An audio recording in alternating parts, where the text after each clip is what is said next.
What's up, everybody? Thank you so much for tuning in to week 2 of the special Black History Month edition of Tackle the Text. In case you missed last week, I'm Erica Simon. I'm an anchor reporter at ABC here in Houston. I'm so honored to be here to have another amazing conversation and dialogue. And with February being Black History Month, of course, we thought it would be fitting to have this as our backdrop. We're talking about the Houston Museum of African American Culture.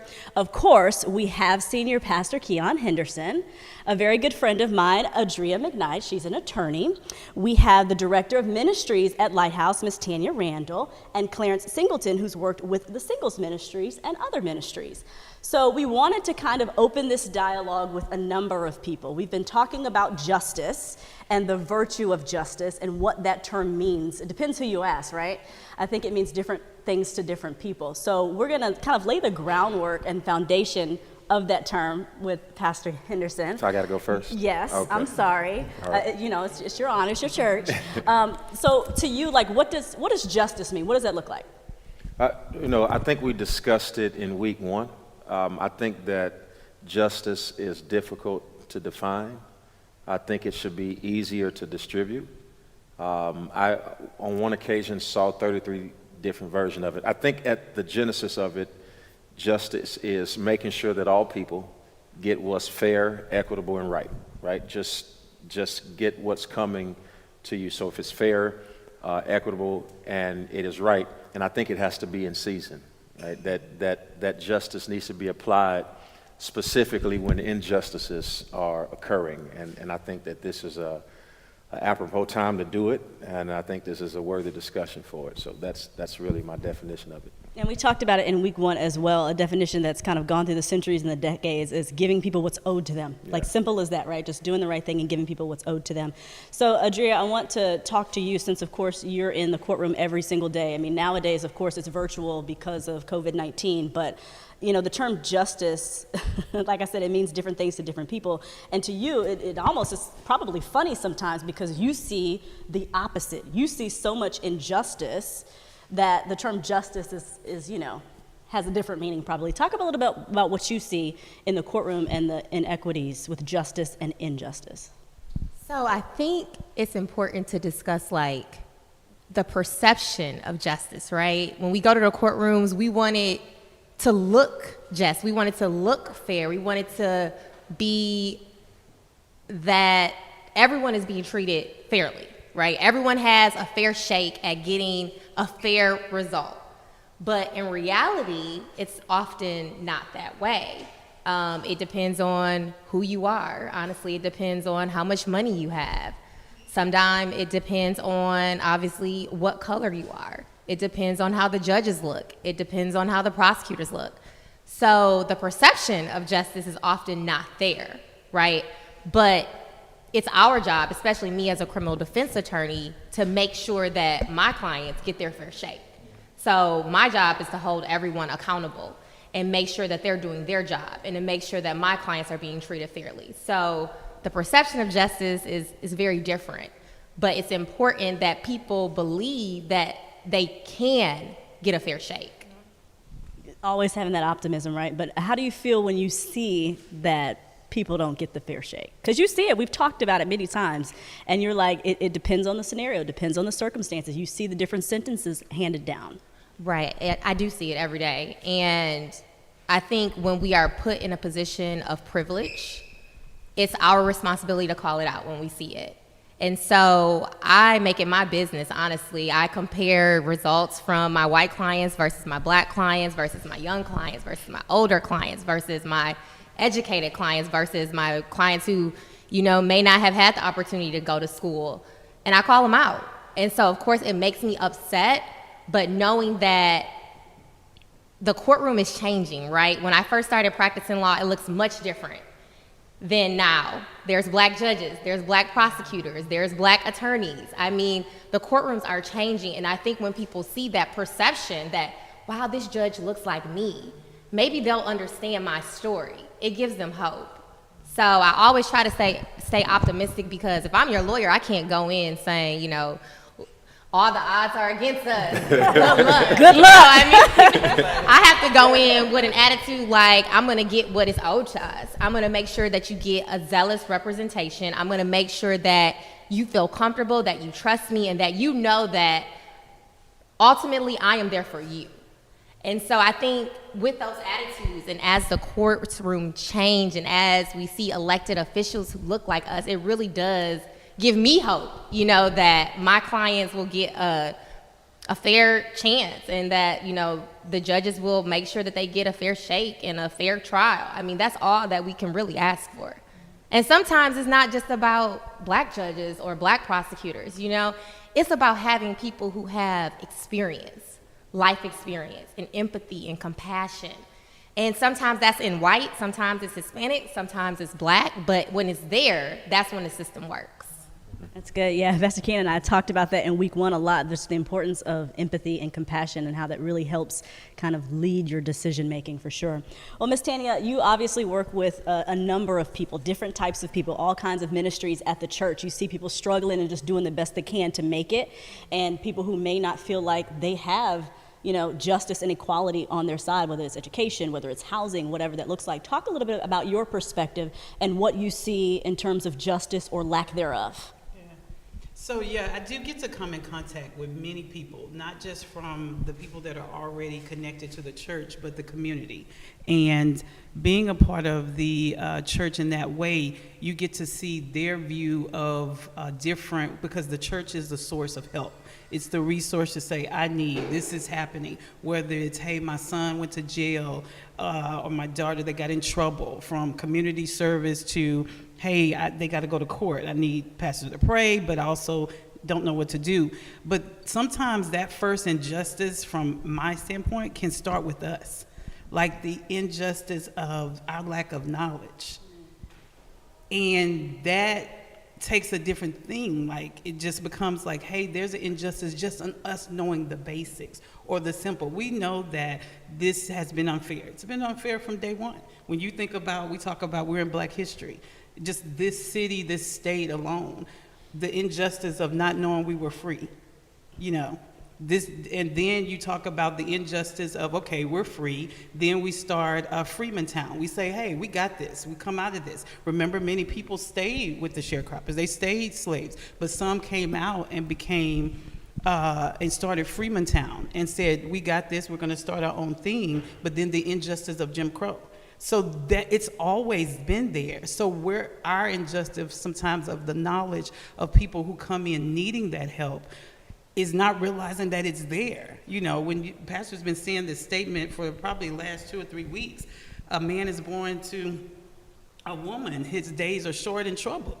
God has laid out that trouble is gonna be in this world, injustice, but it's the heart of man to help us kind of get through that. And from ministry, it's our compassion to say, okay, I'll walk along with you, but the injustice sometimes kind of starts with us in a place of not the fear of wanting to know the knowledge, the time it takes to get knowledge, just on what do I do when I go to court? You know, how do I even call a lawyer? And I've seen many times, you know, just with family members where I'm sitting in court and I'm waiting for them to come to be arraigned, and I've sat in court one time and watched people come and just show up. And I remember a judge just having compassion on a young girl saying, hey, she got caught working at Walmart and stole some money, but she didn't realize the value of the money is now a felony. It was like $25 over what could have been left, but she didn't realize the value, and her aunt was with her, and she was like, hey, I was just her ride. And the judge say, I will not let you go before me because you're going to ruin your life. Go get a lawyer. So sometimes that injustice, when I find that when we get to see whether it's people coming in for that help and knowledge, because they start sometimes with the church, is that it can start with us just kind of that lack of knowledge or knowing how to go get it, so that you can fight a system that has been from the earth to be injustice. Biblically, as we've come to grow in our own place, it's an injustice. So it's there. Let's learn about how to go fair and fight a fight that's not meant to be fair. And that's so true. There's so many, especially young people who, you know, they get into the street life, or they get ready to be in the penal system for years and years, and they have no idea, you know, the felony consequences. I mean, people literally have no idea, right? You see that. They don't even know the next steps of what to do. thankfully, y'all help them with stuff like that. Y'all are there to stand in the gap with them. Right, and provide resources just to say, hey, here we start. You know, we know that prayer is the base to say, hey, we know God got you, but there's also the legal system that you got to get on the other side of it. It's not just you surrender it to God, but you have to have some knowledge of this world that is meant to get us through the injustice that is out there. Amen. You can have both. Clarence, talk a little bit about your perspective and what you see. Obviously, you know, working with singles, you know, that's a different perspective, right? When you just kind of walking in your own lane, you know, you hear people and see people who are, you know, they're thinking about themselves and just the decision making for their lives. But talk about, you know, justice and how you see it. I think the biggest thing with dealing with singles and talking about the whole perspective of relationships is that a lot of times we collide because we feel that there's no justice in relationships. So a lot of times people will feel entitled to certain things. Some people, they become more selfish over their experiences, and some people, just like Ms. Tanya mentioned, just don't have the knowledge. And so I try to elaborately try to educate, in a sense, our people on justice, even in relationships, what's fair to somebody, even what's fair to yourself as an individual. Before I try to hold somebody else accountable, let me hold myself accountable. And let's take ownership of maybe the trauma that we suffered growing up, and be educated on that, and let's try to get rid of that toxic behavior, and so we won't actually infect the next person. And I don't think that it's justice to the next person to actually take my past experiences, the negative ones, and actually, you know, bring that to a new relationship. That's a perspective I never thought of. You can be unjust to somebody, whether it's your next relationship or a friend or whoever, if you don't deal with all that mess and all them cobwebs, right? Absolutely. Pastor, why is it so important for all of us to actively pursue justice? Not just say like, oh, I've heard the term, I've watched legal movies, but why should we all be actively pursuing justice? And I think it's a combination of what Tanya and everybody's been saying. You know, she talked about knowledge. Well, there's scripture to back that up. The Bible says, my people perish for a lack of knowledge, right? So there's a knowledge gap, and we close that. Then there's the economic gap, and we've got to close that, because there'll never be calm when you have disparaging differentiations between people groups, sex, neighborhoods. Somebody's always going to be fighting to get up, and the people who are up are going to fight to keep from being brought down. Dr. Antipas Harris said in his book, Is Christianity the White Man's Religion? He said, to be African American in America is to be African with no memory and American with no privilege. That's the genesis of the discussion. And so then we have these arguments of convenience. Justice is only a problem for the privileged. Justice is only a problem for people who have to lose some of their equity to share it with those who don't have any. And it's the argument between the Bernie Sanders and the ones that are all the way left and the centrist. It's the argument between an Elizabeth Warren and, say, a Ted Cruz. It's the reason why. And I don't think, personally, that America is actually, as a whole, interested in solving the problem. There is never any money in the problem being solved.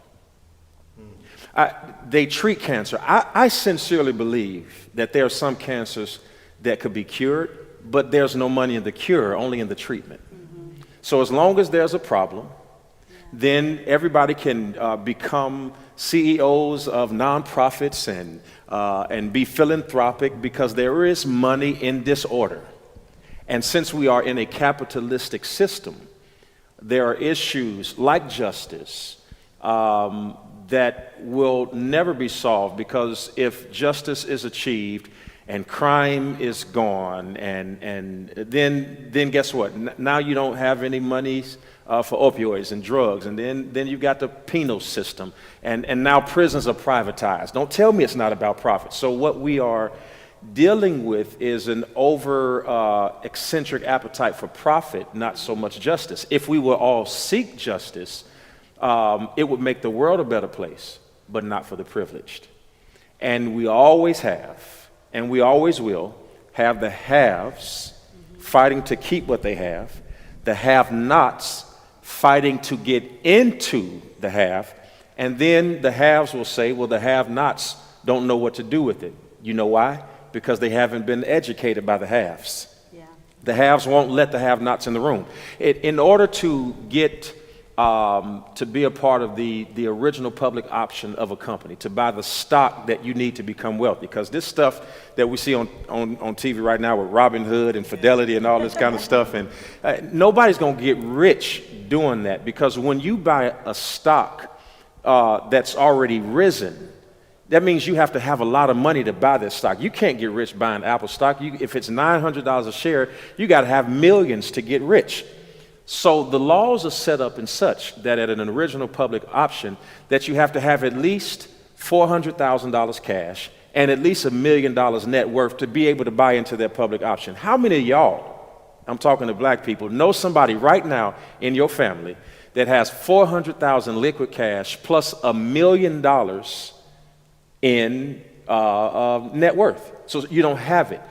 So the game is rigged, so you can't get in. And guess what? If you are smart enough to go to Harvard, you can't go because you can't afford to go. So you're smart enough to go, but you can't go. But your counterpart, who doesn't have the intelligence but has the money, can have a mother to go write a check, and then not only can they be let into school, they can be on the basketball team according to certain lawsuits. So we've got an equity problem. We've got an injustice problem, and it is my perspective that by and large, our nation is not ready to solve this issue because there is no compensation in the problem being solved, only in the problem being had and the attempt at solving it. And as long as there is an attempt, as long as we do a commercial during a Super Bowl, you won't take your money from us. So we've got a serious issue, and I know a lot of people won't agree with it, but from the perspective that I have, we should all be seeking it, but it is not in the interest of the people who have the equity to solve the problem that we have. You are talking about it, like, for sure, for sure. I mean, I think history teaches us that, right? I mean, look at Nazi Germany, the fear that was put into people. These people, these Jews, they're taking this, they're rivaling your businesses, they're the problem, You know, these immigrants are going to take your jobs. It was what happened at Charlottesville. Jews will not replace us. That's what they were chanting. And you've got this. Now, you got Colin Kaepernick, who was ostracized for kneeling to a flag. Those same people stormed the Capitol and burned it. Yep. And then pretend as if like, oh, we're going to get in trouble? Yeah. I didn't know. What's wrong with that? And they lived. I didn't know we were doing anything wrong. They stormed the And they Capitol, lived. and they lived. Survived and thrived. That's the most remarkable part about it, to be quite frank, is that they stormed the Capitol and they lived. And it was on video, and there were people watching, and there were no arrests. Right. There were few arrests. But I wanted to just kind of touch bases on what you said in regard to the people who have the equity to solve many of the problems with injustice are not interested in solving them. And I think that's where we come in with changing what justice looks like and what justice means. I think we saw a lot of that this summer with the protest, when you saw these young people getting involved, and you saw these, I call them woke white people getting involved. I mean, when you saw them being aware and feeling like, wow, even though this doesn't affect me, I empathize with what's going on and I want to see a change, that's when justice begins to change. Yeah, you capture the spirit in that statement. I think you captured the part of America that can be salvaged. Because when George Floyd was on the ground, and I remember watching this. You remember they painted Black Lives Matter on some of the streets. I don't remember what city it was, but it was a white lady who came, and they said, why are you out here marching? She says, because he called for his mama. She says, I'm a mama. I don't care if I'm white or if I'm black. He called for his mother. If there is ever going to be a problem to be solved inside of an oppressed people group, it not only has to be us having the conversation, that problem also gets solved by people outside of that group, coming inside of that group to helping that group survive. And I think that where the onus is on us as African Americans is that when people come and rescue us or come alongside to help rescue us, we cannot forget that other people groups suffer too. And in order for us to receive the help that's necessary, we also have to find out who we can help too. That's good. That's good. Clarence, what do you think? I agree with what he said. I know a lot of times, say like in a barbershop, because I'm a barber, we have different discussions about racism, you know, the whole George Floyd situation and everything. And from my perspective, it's heartening to see how angry, you know, we can get, you know. And it's a shame that we have to be driven to this point because of the injustice.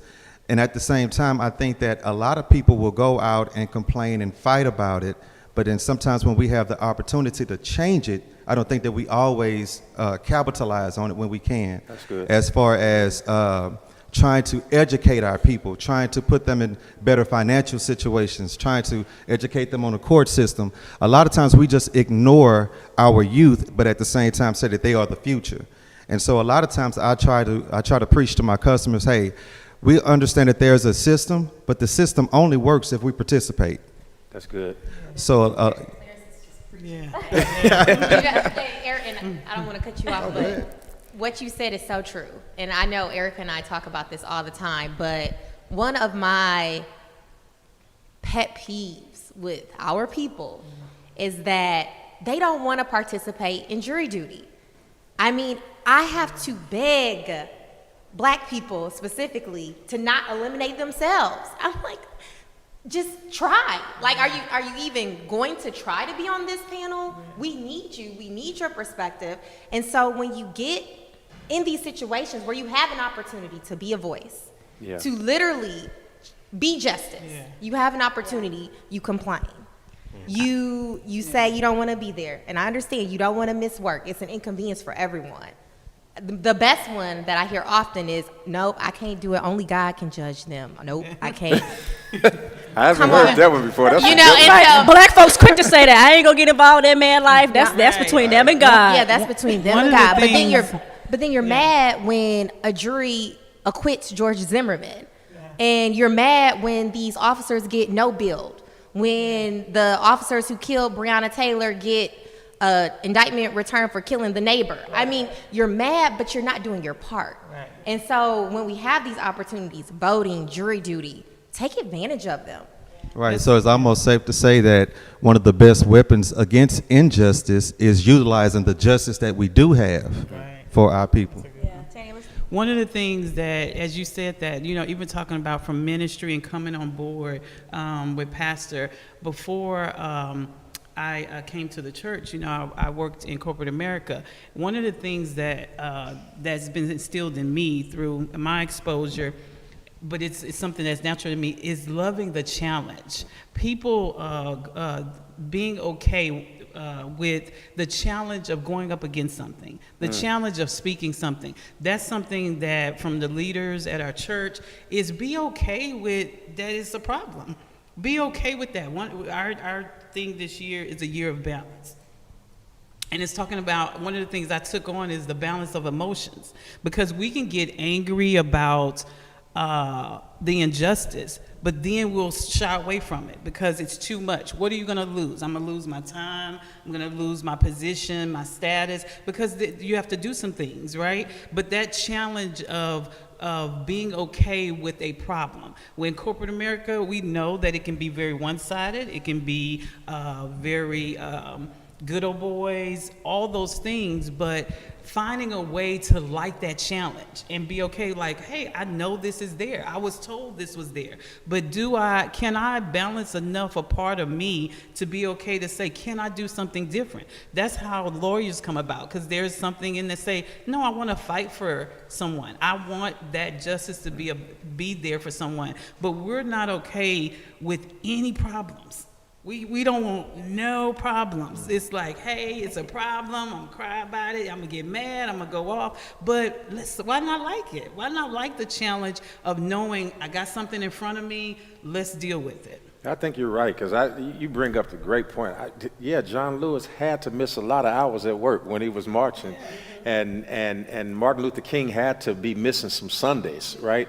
Because in order to help our people, we have to be concerned about the next generation and not the next paycheck, right? Or the next day. I think that you guys represent the best of the world. You've got an attorney and you got a business owner and you're on television and you're in corporate America and now you're running a ministry and you've got really all of the conduits up here, church. These are the ways in which we can change the world. Legal system, private business, television, ministry. I mean, we represent the pillars that can help our community, but we don't have enough of these conversations. And when we do have those conversations, they are in private places, in homes or in barbershops, not televised, not in rotation on social media. And God forbid we were to ask any network to cover this conversation. It's not enough drama. Nobody's bleeding. Nobody's about to die. So how do we get our message out? I just think you just keep talking. You just keep talking. You keep knocking on the door, and eventually a drop on a rock will turn it into sand. It doesn't take a whole lot of power. It does take a lot of consistency. So my encouragement is to each and every one of you and those who are watching, whatever you're doing, and somebody's going to be tempted to say, oh, I'm doing my part. If you are, we're not talking to you, right? If you did do jury duty, we're not talking to you. But those of you all who are not involved in the process, find a crack. Find a crack to crawl in and help become a part of this problem, because this thing is huge. When you skip jury duty, you just let somebody's son down. When you didn't vote, you don't get to talk about how many potholes in the street. Right. You don't. Those who don't participate shouldn't be able to complain. That's how I look at it. Ooh, talking about pet peeves, that I come across so many young people who they know the latest dance, they know every single lyric to Cardi B songs. They don't know who their city council person is. Don't even really probably know who the mayor is. Just not involved and not engaged. Pastor Ken, I got to brag on you for a minute. Kudos to you. One of the many things I love about you is that you are solid as far as, from a spiritual perspective, but you're just so transparent. And so you being, young and cool and relatable, I think that is you doing your part. That is you, in a sense, teaching justice and what to do. People are seeing you like, man, he's so cool. He's relatable. I don't feel judged by him. I don't feel, I feel like I can go to his church and feel fine. And you're not afraid to be honest with some of these folks. Like, look, y'all need to be doing this. Or this is what, here's how you can step up. I think that goes a long way. Yeah, and that's how I was raised. My mother taught me something. She said, if you're ever going to be useful in the world, it's a simple lesson. She said, expect nothing and appreciate everything. I'll never will forget that lesson. Expect nothing, appreciate everything. She said, you're no better than anybody else, but you're no worse than anybody else. So growing up in Gary, Indiana, she didn't have a whole lot. We didn't have a whole lot. But you couldn't tell me that I wasn't equal to the guy whose father drove him to school in the Cadillac and we walked. I just didn't equate efficacy with things. So when people come into our doors, I want it to be a place of justice. What's equitable? What's fair? What's right? And anybody on our staff will tell you, I don't go off at all until I find out you treated somebody unfairly. I can take anything. I can take you not doing your job. I can take you being late.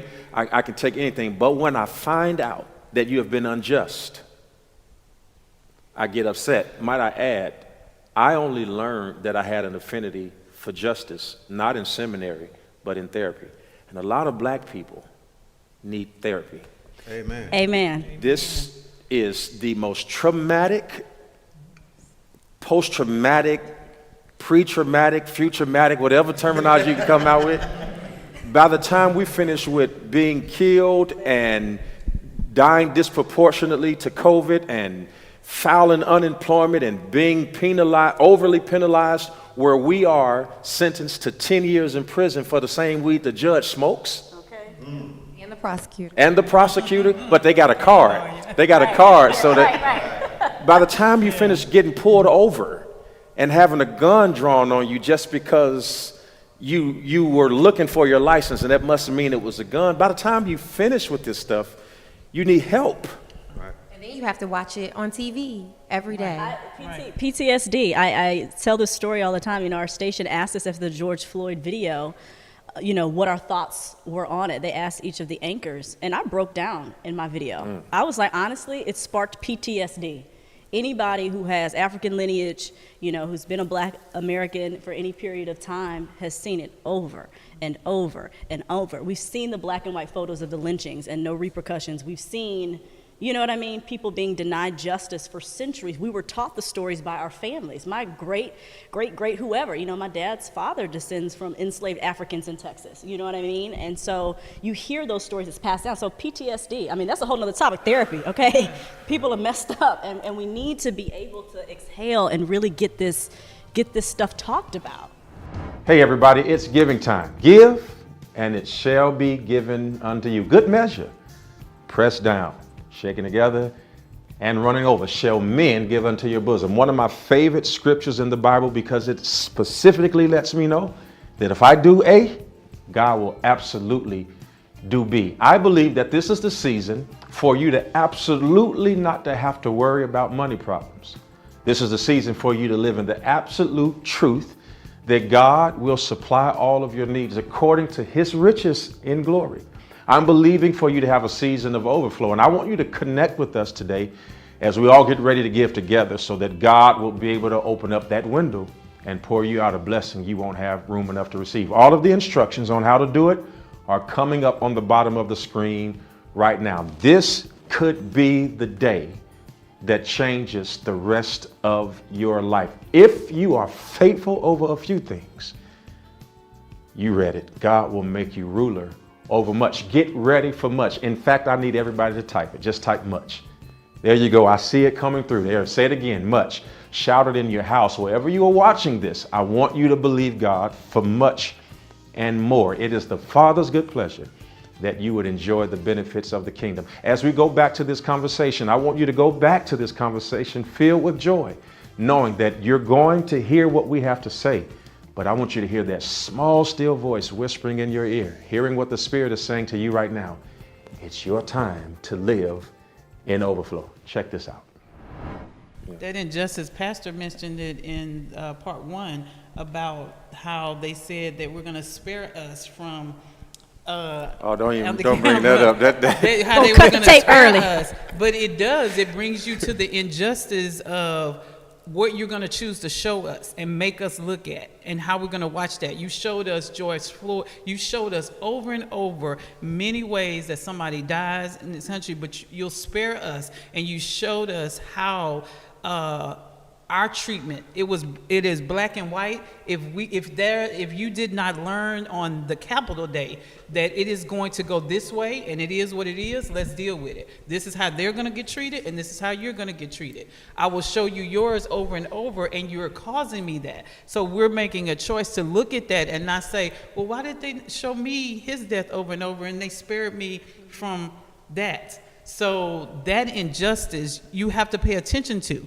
That's not rocket science. You don't have to have a college education to look at that black and white. Yeah, when it was true. Black Lives Matters, they said, when the looting starts, the shooting starts. Yes. When they stormed the Capitol, they said, we love you, go home. Yes. Taking selfies, okay? Yes. And clearly walked up in there and was parlaying for hours, not just for like 10 minutes, hours. Clarence, could you imagine being in Nancy Pelosi's office and living to tell the story? Man, please.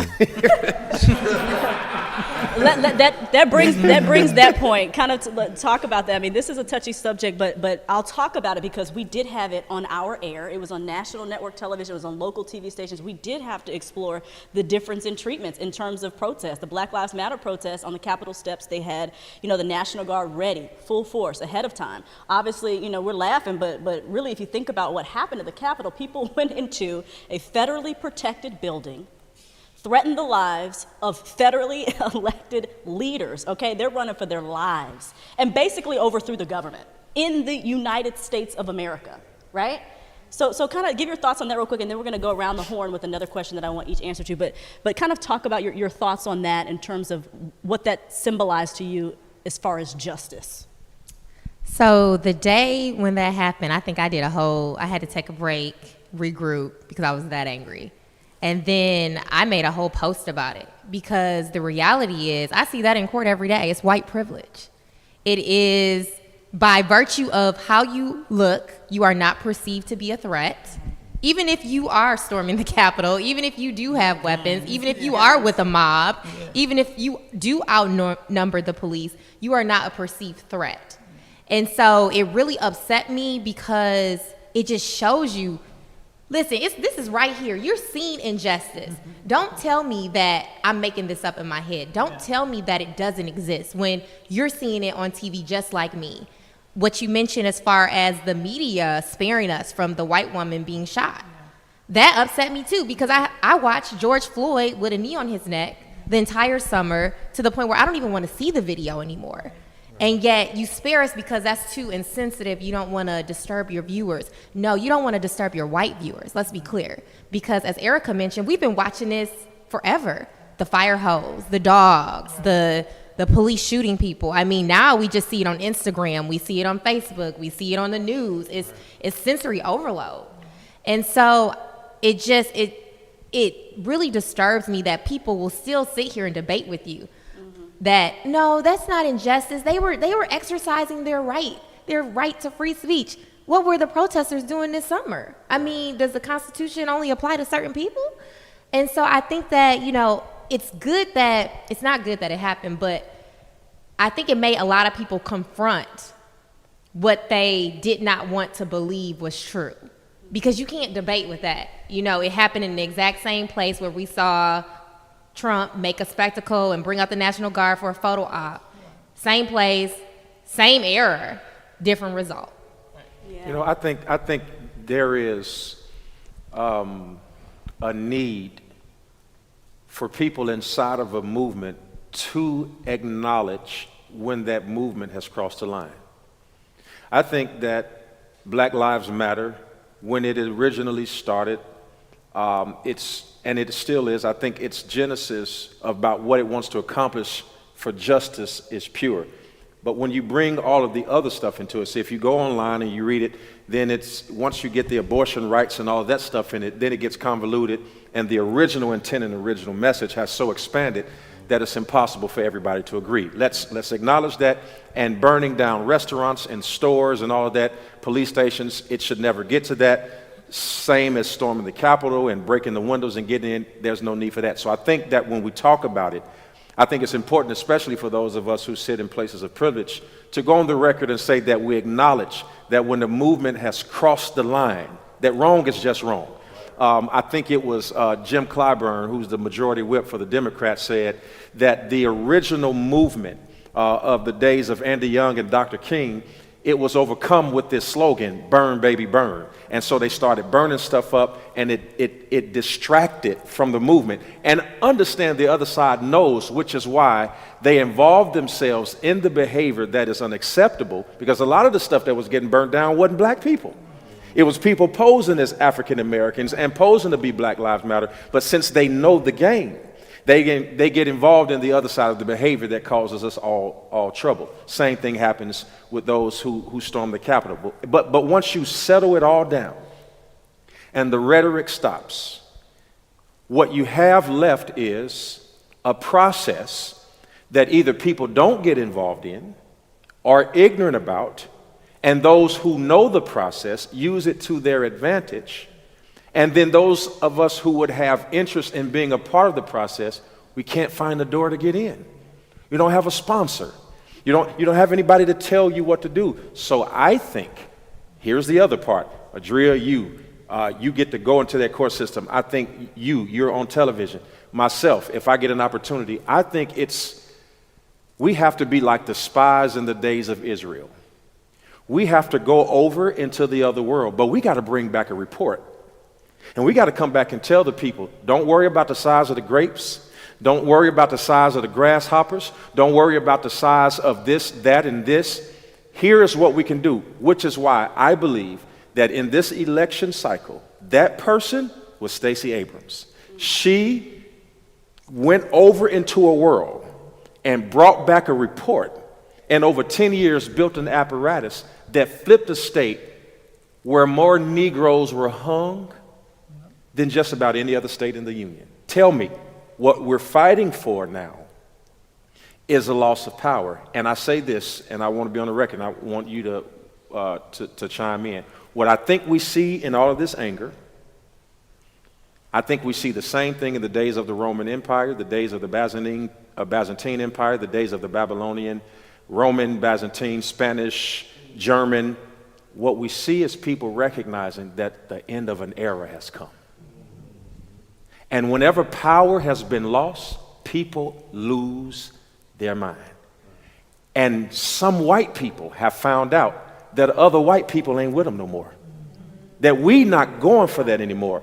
We're going to seek justice. People's conscience are pricked. And the scripture said in 1 Chronicles 7:14, if my people who are called by my name will humble themselves and pray, turn from their wicked ways, seek my face, then will I hear from heaven. So I think that we are, even though we are a long way to go, I don't want us to lose fact that we've come a long way and that we are on the right track. And yes, they're going to, but we don't want trouble, like you said. But it's, as John Lewis said, it's good trouble.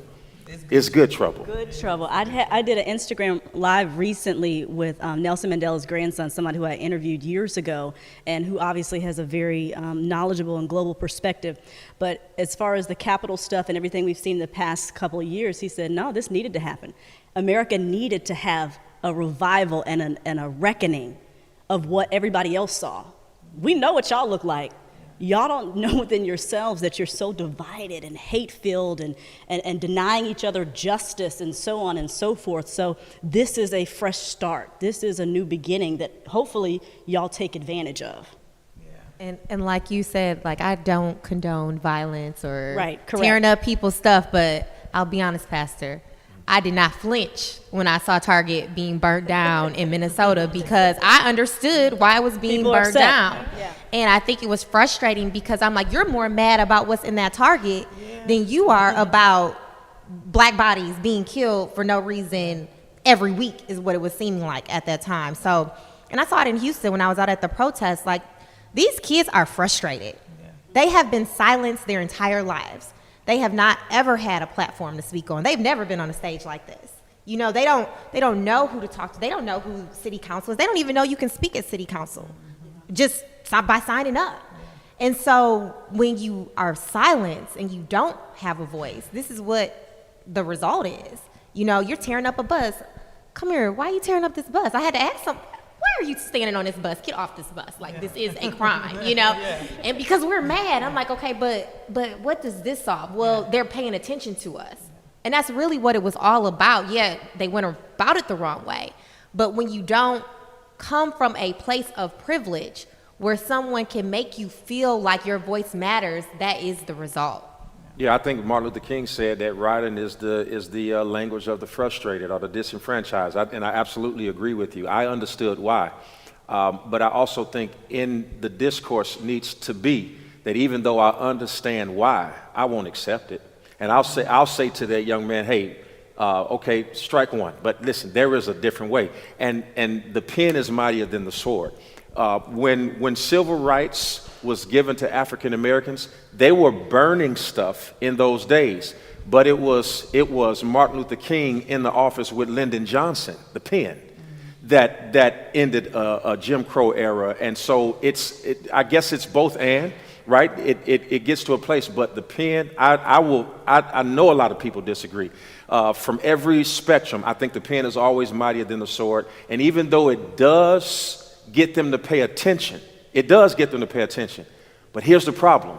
That Target was in your neighborhood. That gas station was in your neighborhood. So after you get their attention, now you're going to have to go to their neighborhood to shop. And that's where the money is. Now the person who got the attention got the money.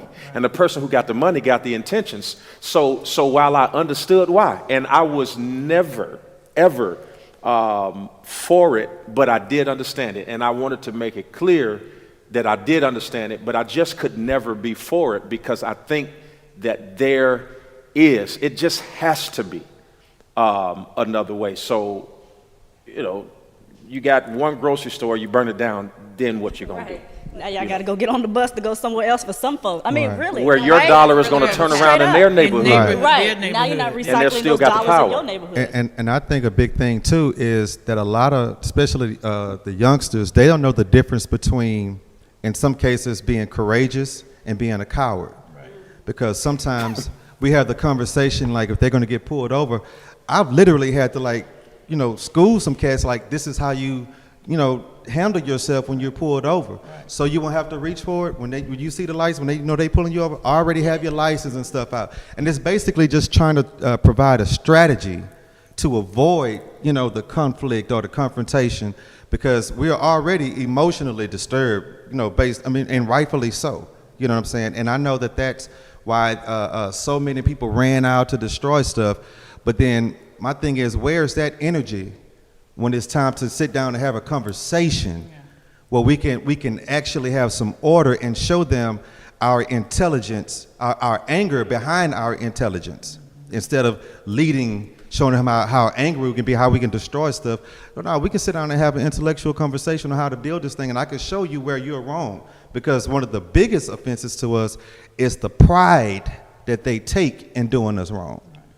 You know what I'm saying? So that makes it even much worse. And you bring in laws. Pastor, you also mentioned about like when people are hurt, things come out. When mothers against drunk drivers, when they're hurt, when you have all those things, but they stop and then go start making laws. You talk about the laws against bullying on when your child dies because somebody bullied them over the internet. Now, when you're in that pain, that's pain. A law comes out of pain. Things change out of pain. Those probably were mostly just average mothers, maybe privileged, but you probably had some. But taking that time to say, okay, what law can we start doing behind George Floyd? What law can we start doing behind Breonna Taylor? Where do we start with making what pains us? Where do we start writing, putting on pen like MLK did? Because that's how it starts shifting in the changes of writing, getting inside that world, finding the balance of our emotions so we can see the other side.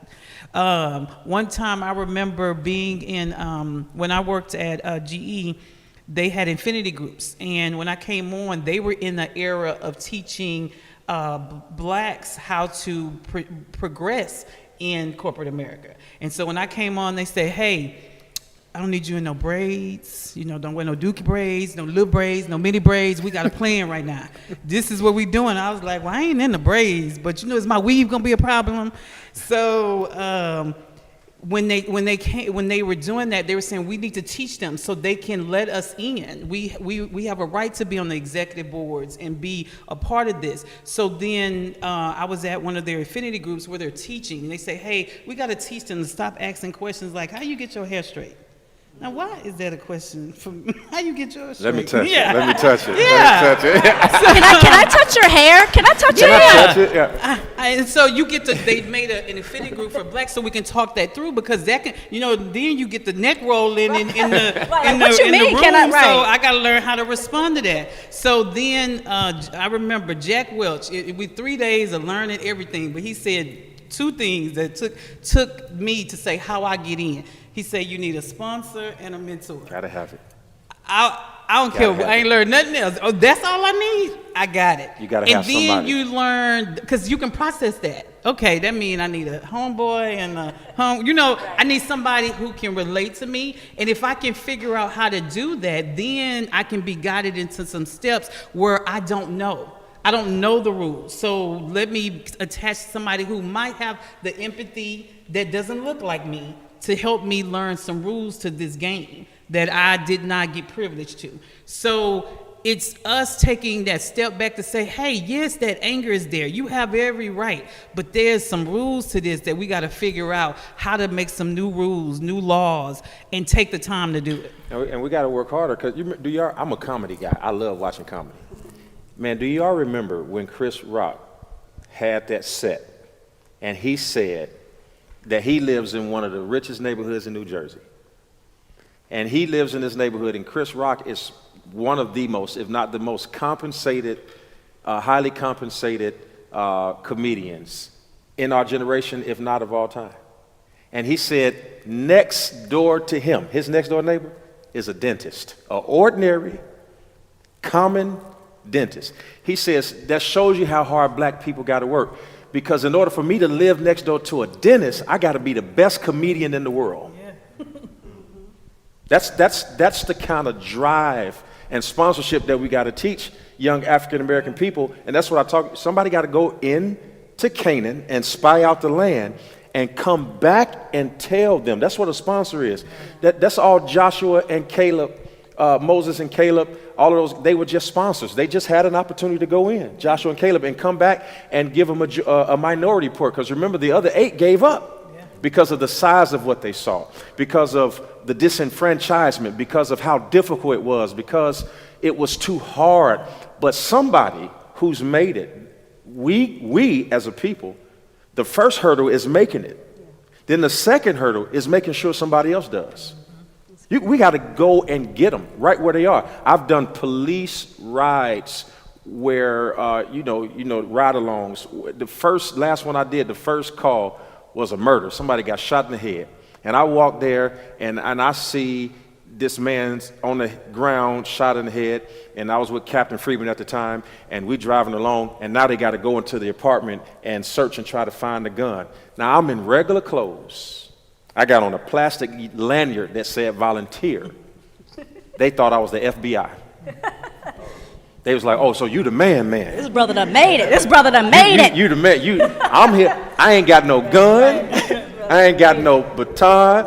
I'm already got a smell problem. So when I walked in the house, I almost threw up because I couldn't take it. The house was filthy, food on the ground, bugs everywhere. I couldn't imagine anybody sleeping in that house. And I looked around that entire complex and there wasn't nobody but us. Yeah. They didn't even know to look at volunteer because all they saw was that plastic lanyard must mean I'm top flight security of the world, Craig. No knowledge.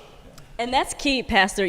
My dad always gives me this analogy. My dad is full of analogies. Man, he's one to just sit down and talk with. But he talks about how important it is for us to pull people up and give the knowledge. He says, Leroy can get an interview, on the top floor in the penthouse. But if Leroy don't know how to navigate through that interview, what's that gonna do? So you gotta apply both, and I just hope and pray that this generation doesn't lose the ends to the means. I've had the privilege of interviewing Andy Young, one of the civil rights greats, as I was telling Pastor Keion, on a water cooler, just, in the middle of a hot summer day in Florida where he once marched in that city. But what they did in that particular city in St. Augustine, Florida, was they met at different people's homes and had a strategic plan. And they knew that if they did this last thing, that might be just what was needed. And it was. It was a famous photo on the cover of Time magazine that shows an old motor lodge or something in St. Augustine, Florida. Some black kids tried to swim in the pool, and the owner of the lodge came and poured acid in it. It was on the cover of Time magazine. What they did that summer in St. Augustine, Florida, hot, sticky, helped push Time magazine, helped push the coverage, and LBJ signed the Civil Rights Act of 1964. So I just hope that what we're doing makes sense, right? Yes, folks are angry. Yes, people are mad about injustice, but what is really the strategy and the end result to get laws changed, to get hearts and minds changed, to create, for me, I try to always do things with compassion and empathy. When I tell a story about, such and such in the hood just got killed, I try to go and talk to everybody. Where's mom? Where's best friend? Where's the teacher? What did he like to do? I try to humanize as much as possible, but I think it's gonna take all of us in our different positions and our different platforms to try to, Here's the picture that now I think when you talk about all the pictures you've seen, because you talk to young people and it's like, I want to do all that, and look, this is the first time now you see this generation now looking like the other in marches. In the first time, for me, just saying, you didn't have that bridge. This is the bridge, I think, where now you can look like what you saw and didn't understand or respect because you said they bowed down in a way you don't think you could have bowed down. So now you have a bridge right now where now I have pictures of my son and daughters walking and fighting for something now that looks like 1960s. Here's the bridge now. Now you look like me. Now you can understand what we were fighting for, how you even got here today. Even though the fight is not over, we're still in the same place. But now we look alike. Here's the bridge now, because now we march together, because most kids had never marched for something. Who you think about? Your child had never marched for something. Here is that bridge now, because now we have a generation now that looks like what you almost sometimes couldn't understand, because it wasn't all, the story wasn't always told to you. My grandparents didn't always sit down and tell me what they had to fight for and how many doors they had to go through from a back way. It wasn't always passed down, but here's that bridge now.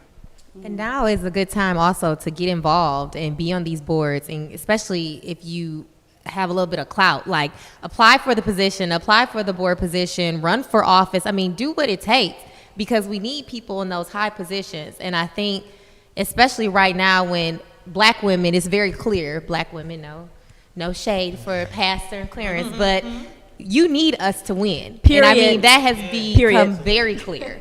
So, Hey, me and Clarence know that. Period. Listen, And I you mean, never heard us say, we don't need y'all. listen. We want you. Oh, that's not, we're not gonna make that a No, we know. I mean, we love y'all, but it's, right, black so girl magic. Black women, like, it's very clear, like, we are a commodity. We are an asset right now to the world. And I think when we pitch ourselves in on those board positions, hey, you need us. You want to talk about diversity? You're not a commodity now. You always have been. Facts. You But always now people Now see people it. know She it. said, Okay? facts. Let's be clear. Now Facts. people. Let me put my lawyer voice back on. Me and Adrena, Oh, we both hey, said that other side coming out of that lawyer. You seen that? me and Adrena did the same thing at the same time. We said, Can I tell you all something that a courtroom that's method? sitting up here right now? You're talking about Andy Young, and you're talking about the people you come in contact with. What I don't know if any of you understand, that black history is being made now. That in order for women to be able to vote, a young black female lawyer had to go all the way to the Supreme Court. And one of the best movies of all time, Coming to America. And thank God number 2 is getting ready to come out. But do you know how many conversations that changed the world between Dr. King and Reverend Jesse Jackson and Andy Young and Harry Belafonte? That stuff happened in barbershops and churches.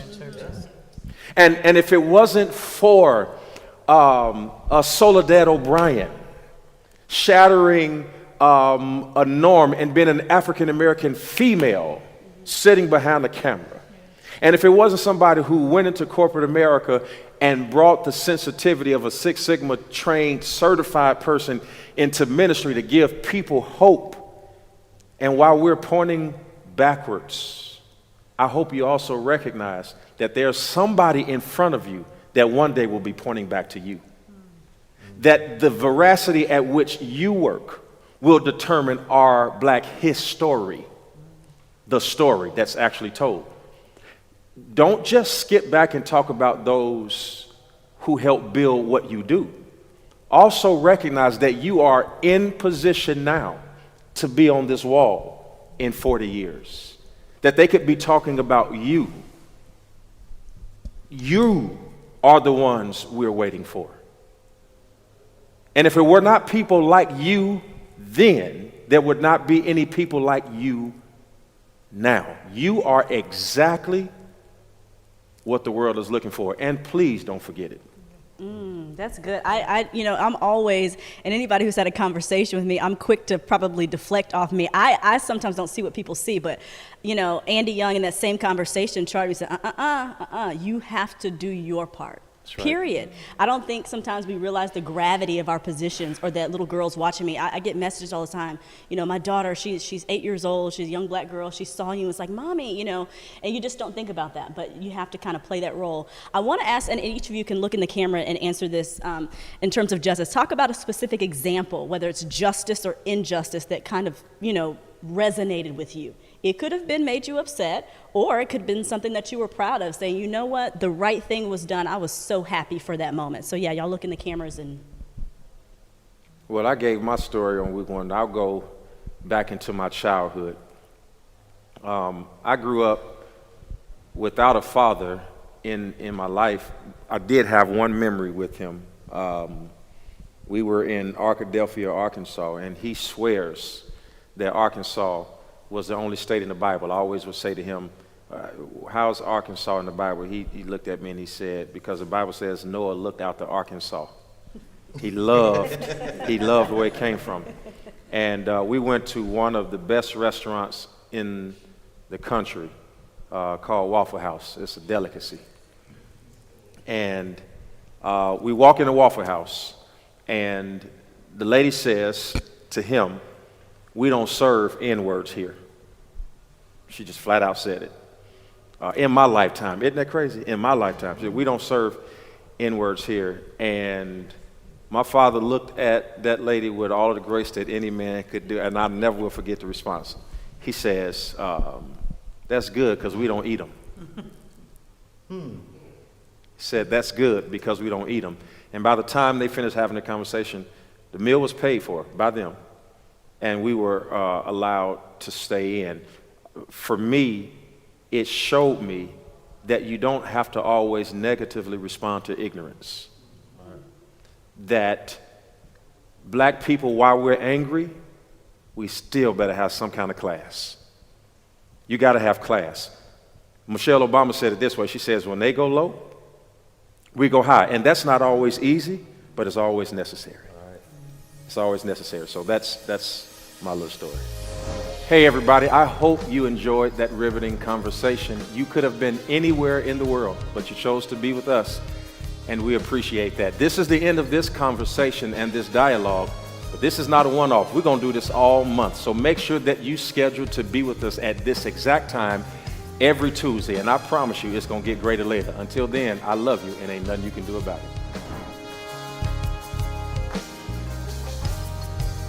Listen, we have created a way for all of you all to connect with us online, whether you live in the city of Houston, out of the city of Houston, whether you're in another country. We've created a platform called Lighthouse 2.0. And it is nothing more than my way of connecting to you wherever you are. So right now they're getting ready to put a link up on the screen, and you're going to be able to go to that link, to that place, and say you want to be a part. Come check us out. We got a lot that we've given, and we got a lot more for you. I cannot wait to see you at 2.0.